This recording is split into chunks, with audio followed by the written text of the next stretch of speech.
Hello student, good evening to all of you. आज की class में हम शुरू करेंगे कि वस्त्र विज्ञान का इतिहास क्या है। कल वाली क्लास में हमने क्या देखा था कि वस्त्र विज्ञान को पढ़ने के लिए हमने एक रूपरेखा तैयार किया था और उस रूपरेखा में हमने पढ़ा था कि जो हमारा वस्त्र विज्ञान है वो सिर्फ और सिर्फ 4 शब्दों में ही समाहित कर दिया गया है। वो रेशा, धागा, कपड़ा और पहनने योग्य कपड़ा।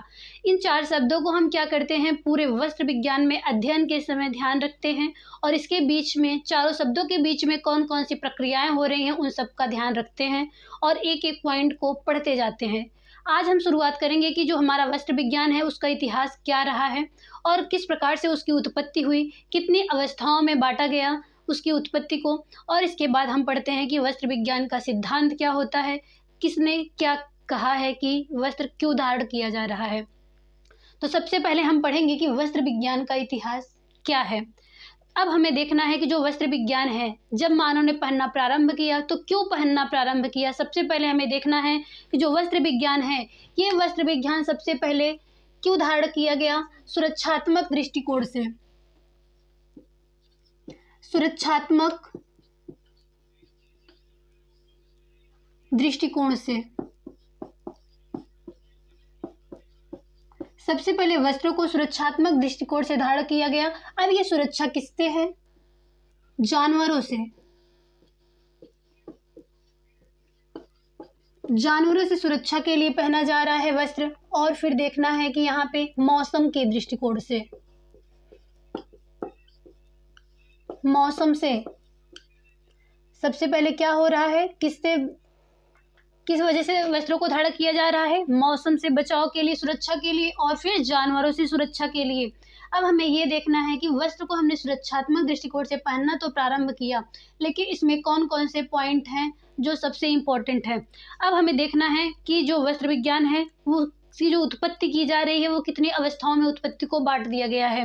हम यहाँ पे देखते हैं जो मौसम है और जानवरों से सुरक्षा के लिए वस्त्र की जो उत्पत्ति की जा रही है उसको हम 5 अवस्थाओं में बांट करके अध्ययन करना प्रारंभ करते हैं। इसमें से जो हम सबसे पहले इसमें लिखते हैं कि वस्त्र की उत्पत्ति की, वस्त्रों की उत्पत्ति, वस्त्रों की उत्पत्ति की 5 अवस्थाएं।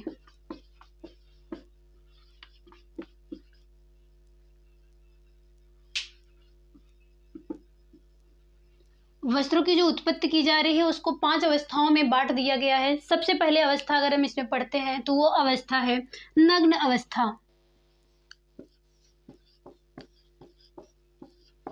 नग्न अवस्था। नग्न अवस्था में हम पढ़ रहे हैं कि जो नग्न अवस्था है, ये नग्न अवस्था में सबसे पहले नग्न अवस्था आती है क्योंकि इसके पहले जो मानव है वो अपने शरीर को ढक नहीं रहा था। नग्न अवस्था में हमने देखा कि जो नग्न अवस्था है इसमें वो हम ये देख पा रहे हैं कि जो मानव है वो नग्न है, और नग्न की अवस्था में वो सबसे पहले क्या धारण करता है कि वो पेड़ पौधों की पत्तियों को,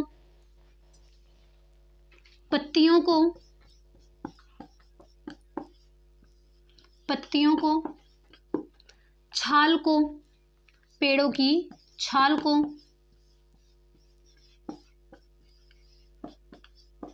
पेड़ों की छाल को हम ये देख रहे हैं कि जो पेड़ों की छाल है और पत्तियां हैं उनका प्रयोग क्यों किया जा रहा है? कपड़ों के रूप में किया जा रहा है। इसके बाद सेकंड अवस्था आती है। वो सेकंड अवस्था क्या है, यहाँ पे देखिएगा। सेकंड अवस्था में हम देखते हैं, सेकंड अवस्था है शिकार की अवस्था।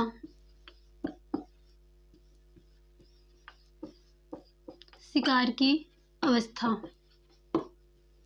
शिकार की अवस्था में क्या पढ़ना है हमको? यहाँ पे लिखा है कि शिकार, जब ये आदिमानव है ये शुरू में क्या कर रहा है, विभिन्न प्रकार के फलों को खा रहा है, पत्तियों को खा रहा है, उसके पास खाने को और कुछ नहीं थे। इसके बाद वो क्या कर रहा है, शिकार कर रहा है, जानवरों को मार के खा रहा है। जब वो जानवरों को मार के खाता है तो क्या करता है, जानवरों को तो मार के खा जाता है, लेकिन उसकी जो खाल होती है, उसकी जो चमड़ियाँ होती हैं, उसको क्या करता है, उसको वस्त्र के रूप में या फिर अपने शरीर को ढकने के लिए क्या करता है, प्रयोग करता है। तो शिकार की अवस्था में हम क्या देख पा रहे हैं कि शिकार की अवस्था में जो मानव है वो क्या कर रहा है, जानवरों की खाल से, जानवरों की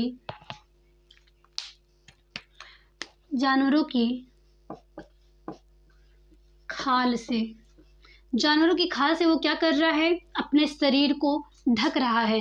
तृतीय अवस्था हम पढ़ेंगे कृषि की अवस्था। तृतीय अवस्था है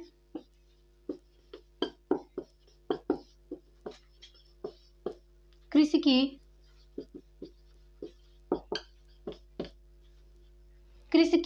अवस्था। कृषि की अवस्था में हम पढ़ेंगे कि जो कृषि की अवस्था है इसमें क्या कर रहा है, मानव खेती करना प्रारंभ कर दिया है और इस खेती में क्या कर रहा है, विभिन्न प्रकार के रेशे की प्राप्ति कर रहा है और जो रेशे उसे प्राप्त कर हो रहे हैं उसको किस प्रकार से वो पहन रहा है, किस प्रकार से वो पहनेगा। पिछली क्लास में हमने बताया था कि जो वस्त्र मानव ने बनाना प्रारंभ किया था, चिड़ियों के घोंसलों को देख करके बनाना प्रारंभ किया था। इसके बाद वो क्या कर रहा है, कृषि की अवस्था में इसने क्या किया, विभिन्न प्रकार के रेशों को प्राप्त किया, रेशों की प्राप्ति हुई, रेशों की प्राप्ति हुई और इससे क्या हुआ, चिड़ियों के घोंसलों से, चिड़ियों के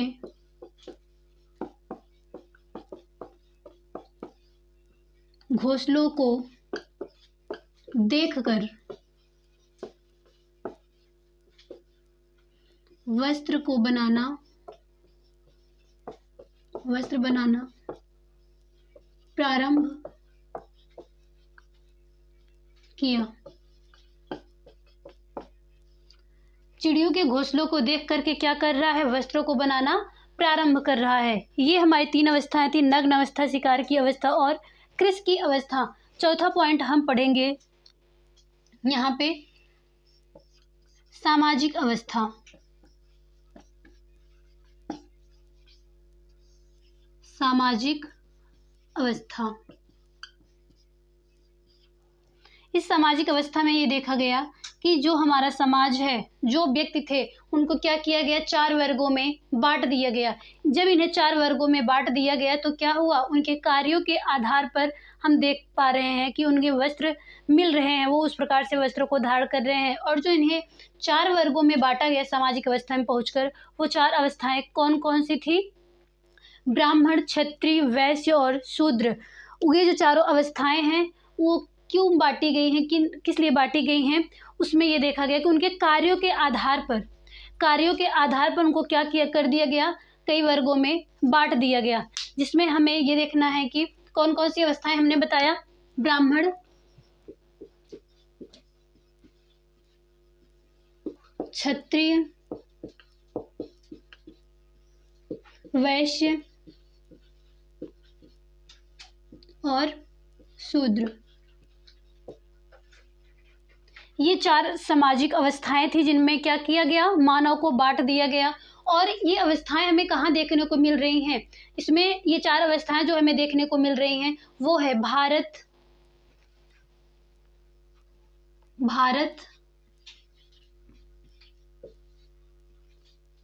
चीन और मिस्र।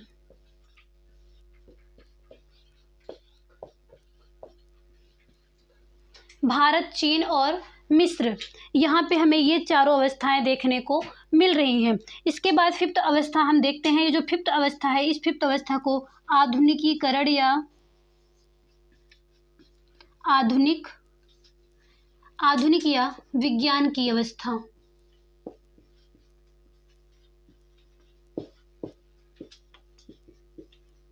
आधुनिक या विज्ञान की अवस्था में क्या देखा जा रहा है, जो इसमें हमें देखने को मिल रहा है विज्ञान की अवस्था। विज्ञान के बढ़ते हमें क्या देखने को मिल रहा है कि हमें आवश्यकता अनुसार अधिक संख्या में क्या हो रहे हैं, रेशे प्राप्त हो रहे हैं अधिक संख्या में। और अधिक संख्या में जो हमें रेशे प्राप्त हो रहे हैं उसे हम अपनी इच्छा अनुसार कम या ज़्यादा भी कर ले रहे हैं, फैंसी रेशे प्राप्त कर ले रहे हैं और विभिन्न प्रकार के अपनी आवश्यकता अनुसार नए नए वस्त्र तैयार कर पा रहे हैं।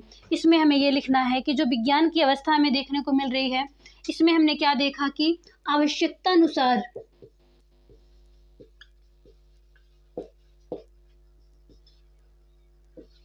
आवश्यकता के अनुसार अधिक संख्या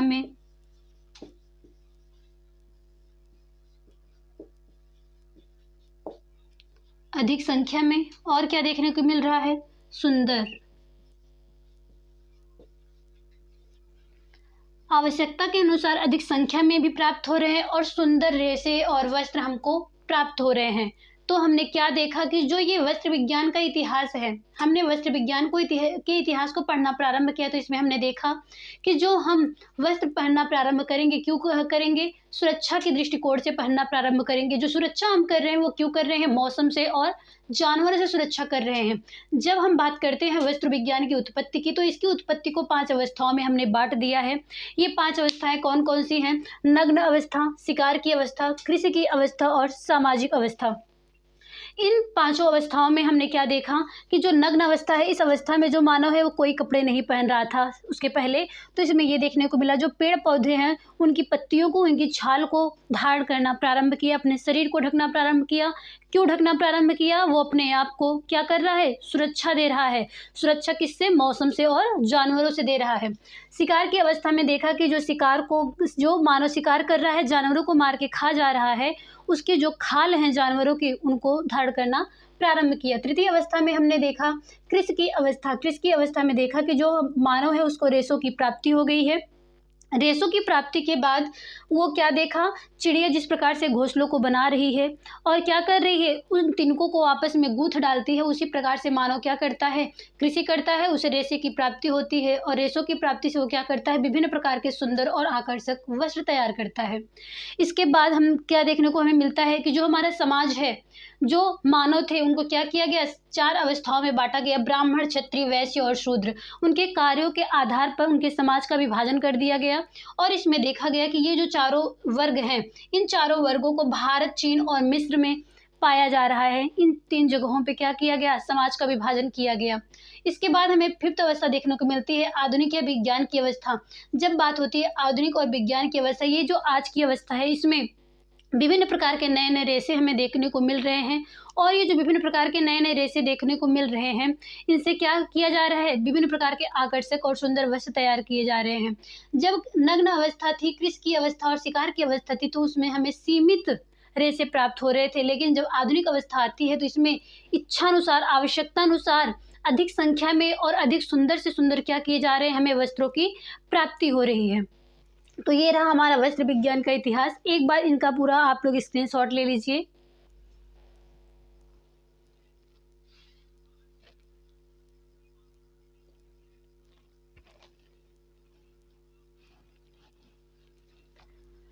इतना आप लोग स्क्रीनशॉट ले लिए होंगे। इसके बाद हमें क्या पढ़ना है कि जो हमारा वस्त्र विज्ञान है, वस्त्र विज्ञान का इतिहास क्या रहा है।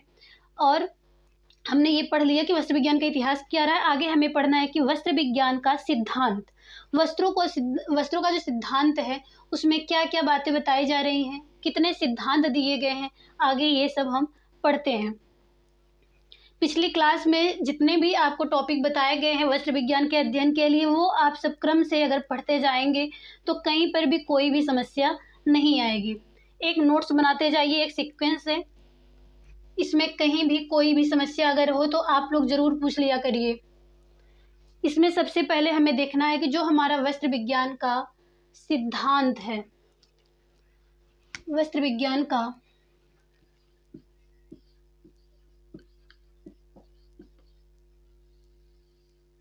सिद्धांत, जो वस्त्र विज्ञान है, इस वस्त्र विज्ञान के सिद्धांत में सबसे पहला पॉइंट हम देखते हैं जो वस्त्र विज्ञान के सिद्धांत में दिया गया, वो है लज्जाशील।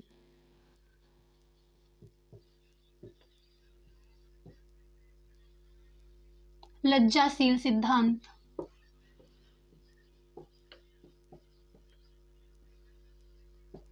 लज्जाशील सिद्धांत में ये बताया गया, कुछ लोगों का मानना है कि जैसे जैसे जो मानव है उसके मस्तिष्क का विकास होता गया, वैसे वैसे क्या हुआ कि जो व्यक्ति है वो वस्त्रों को धारण करना प्रारंभ किया। क्यों प्रारंभ किया? ऐसा कुछ लोगों का मानना है जो बता रहे हैं कि जैसे जैसे मानव के मस्तिष्क का विकास होता गया, लज्जाशील सिद्धांत में बताया गया मस्तिष्क के विकास के साथ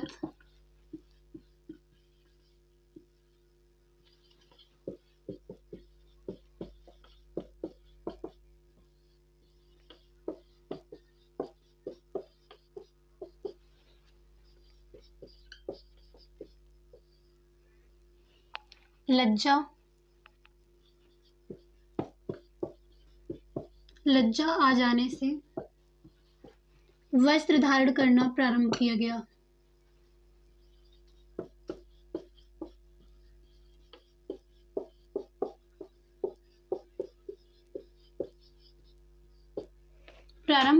गया।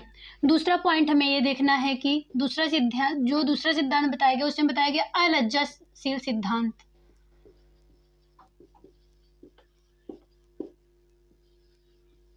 अलज्जाशील सिद्धांत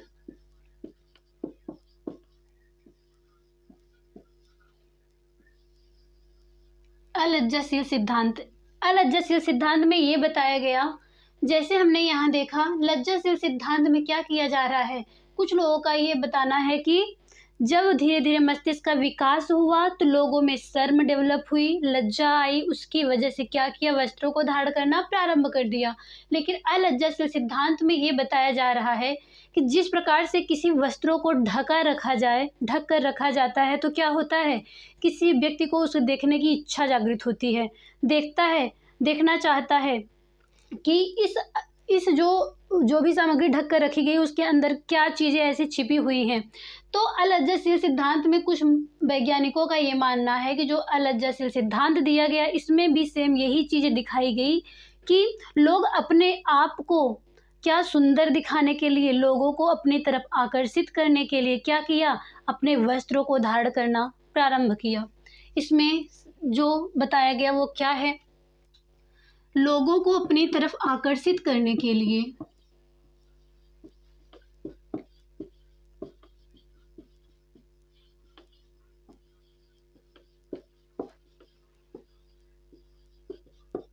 लोगों को अपनी तरफ आकर्षित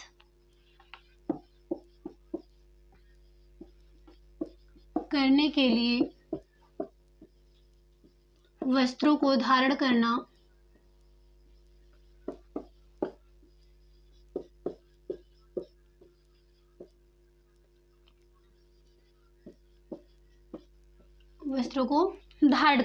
अलज्जाशील सिद्धांत बताया गया कि लोगों को अपनी तरफ आकर्षित करने के लिए क्या किया गया, वस्त्रों को धारण किया गया। लेकिन जब यहाँ पे तृतीय सिद्धांत आता है तो इसमें क्या बताया गया, सुरक्षात्मक सिद्धांत।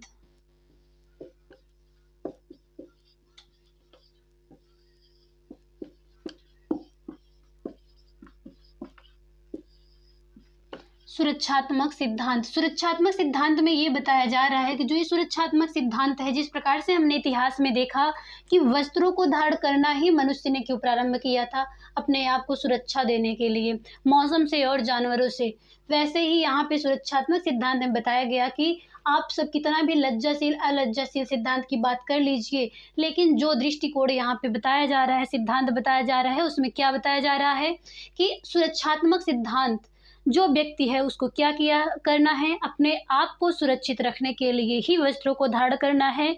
चाहे आप लोग कितने भी सिद्धांत और कितने भी मत क्यों ना रख दें, लेकिन सबसे इम्पोर्टेंट जो सिद्धांत है वो क्या बताया गया, सुरक्षात्मक सिद्धांत।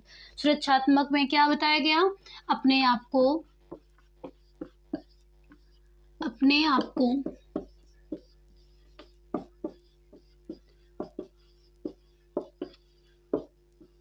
सुरक्षा देने के लिए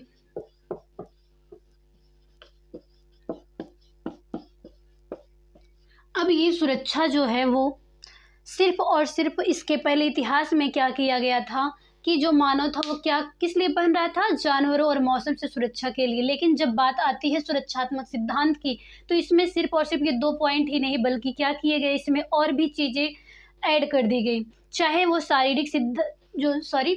शारीरिक क्या हो, सुरक्षा हो, मानसिक सुरक्षा हो या फिर क्या सामाजिक सुरक्षा हो, इन सबको भी ऐड कर दिया गया। क्यों ऐड किया गया। जिस प्रकार से कहीं पर भी किसी भी फंक्शन में, पार्टी में क्या होता है, लोग जाते हैं तो वहाँ क्या होता है, एक व्यक्ति कोई सुंदर सा कपड़ा पहना हो और दूसरा सुंदर वस्त्र ना पहना हो, तो वहाँ पे क्या होता है, सुंदर कपड़े पहनने वाले लोगों के बीच में एक जिसका कपड़ा सुंदर नहीं होता है, वो वहाँ पे जाना असहज महसूस करता है। असहज क्यों महसूस करता है, उसे लगता है कि वहाँ पे अच्छे वस्त्रों वाले लोग एकत्रित हुए हैं, अगर मैं वहाँ गया तो क्या होगा, वहाँ पे मजाक बना लिया जाएगा। और क्या होगा, उसे क्या लगता है, जैसे कुछ गरीब परिवार के लोग होते हैं तो बड़े बड़े लोगों की पार्टियों में जाना नहीं पसंद करते हैं। क्यों, उन्हें लगता है कि लोग उनका मजाक उड़ाएंगे, मजाक बनाएंगे कि यहाँ की ये कोई गरीब परिवार से आ गया है, कोई उन्हें कुछ गलत अपशब्द, कोई भी वर्ड ना बोल दे। इन सब के लिए क्या करता है, वहाँ पे जाना नहीं पसंद करता है। तो सुरक्षात्मक सिद्धांत में यहाँ पे ये बताया जा रहा है कि लोग किस लिए वस्त्रों को धारण कर रहे हैं, अपने आप को सुरक्षित रखने के लिए। इतिहास में सिर्फ और सिर्फ मौसम और जानवरों से सुरक्षा था, लेकिन सुरक्षात्मक सिद्धांत जब बताया गया तो इसमें व्यक्ति के मानसिक जो सुरक्षा है, मानसिक सुरक्षा और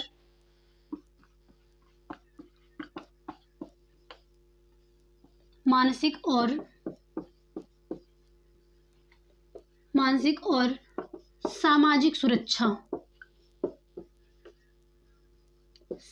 सुरक्षा,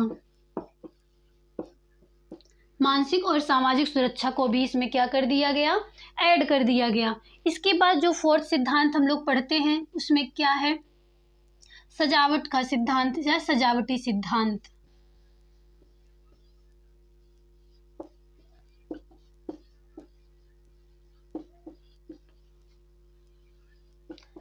सजावटी सिद्धांत, इस अवस्था में हमें ये देखने को मिल रहा है, नाम से समझ में आ रहा है सजावट। सजावट में क्या किया जा रहा है, इसमें लोग क्या कर रहे हैं, अपने आप को सुंदर और आकर्षक दिखाने के लिए वस्त्रों को, विभिन्न प्रकार के डिजाइनों को, विभिन्न प्रकार के रंगों को, विभिन्न प्रकार की कढ़ाइयों के क्या कर रहे हैं, वस्त्रों को धारण कर रहे हैं। किस लिए, अपने आप को सजावट देने के लिए, अपने आप को क्या करने के लिए, अपने आप को सुंदर दिखाने के लिए।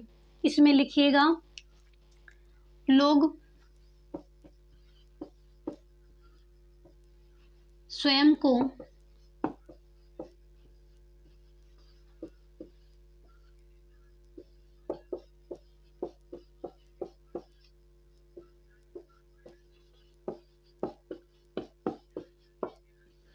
सजाने के लिए, सुंदर दिखने के लिए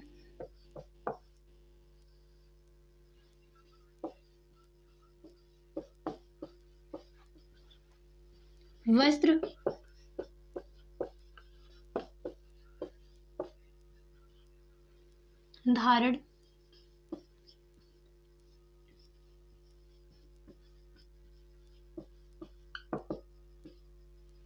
धारण कर रहे हैं।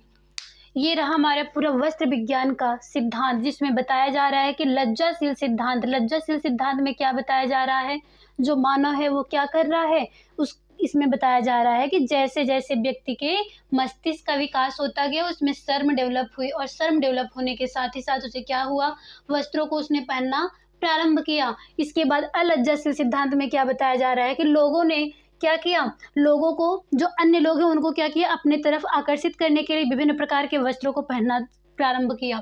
इसके बाद सुरक्षात्मक सिद्धांत में बताया गया कि जो लोग हैं वो अपने आप को सुरक्षा देने के लिए तो वस्त्र धारण कर रहे थे, लेकिन इतिहास में हमने सिर्फ और सिर्फ 2 पॉइंट को ही पढ़ा था कि उसमें जानवर और मौसम से सुरक्षा दे रहे थे। लेकिन इस सिद्धांत के अंतर्गत बताया गया कि मानसिक और सामाजिक दोनों भी तरह से क्या किया जा रहा है, अपने आप को सुरक्षा दी जा रही है। इसके बाद सजावटी सिद्धांत में बताया गया कि लोग स्वयं को सजाने के लिए, सुंदर दिखाने के लिए क्या कर रहे हैं, वस्त्रों को धारण कर रहे हैं। इसका आप लोग एक बार स्क्रीनशॉट ले लीजिएगा, फिर इसके बाद हम आगे बताते हैं।